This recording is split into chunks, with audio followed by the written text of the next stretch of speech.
Ito naman para sa mga may balak pumunta ng Baguio, isa pong bagong pasyalan dyan sa Baguio City ang dinarayo dahil sa kakaibang atraksyon nito. Nagbabalik si Floyd Brand sa sentro ng balita.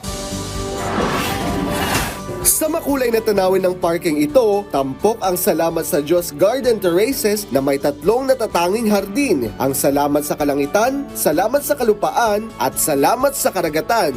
Bawat isa ay may simbolismong nag-uugnay sa tatlong pangunahing elemento ng buhay, kalangitan, lupa, at dagat, na nagpapakita ng ating pasasalamat sa bawat aspeto ng ating kalikasan.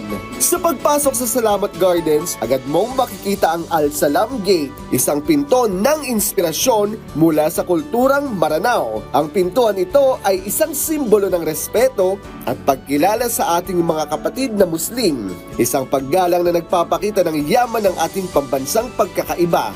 Ayon sa pamahalaang lokal, ang bagong atraksyong ito ay isang mahalagang hakbang para ipakita ang pagbubukas ng hilaga sa iba't ibang relihiyon at kultura, isang patunay ng ating pagkakaisa sa kabila ng ating mga pagkakaiba. Sa pamamagitan ng sining, eto na naitanim natin yung mga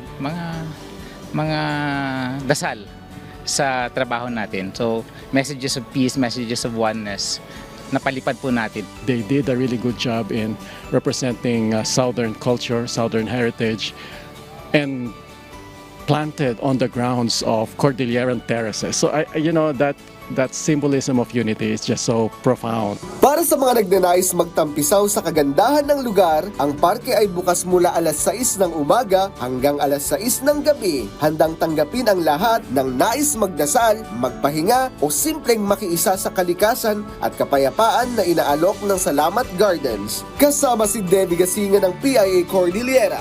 Floyd Brands para sa Pambansang TV sa Bagong Pilipinas.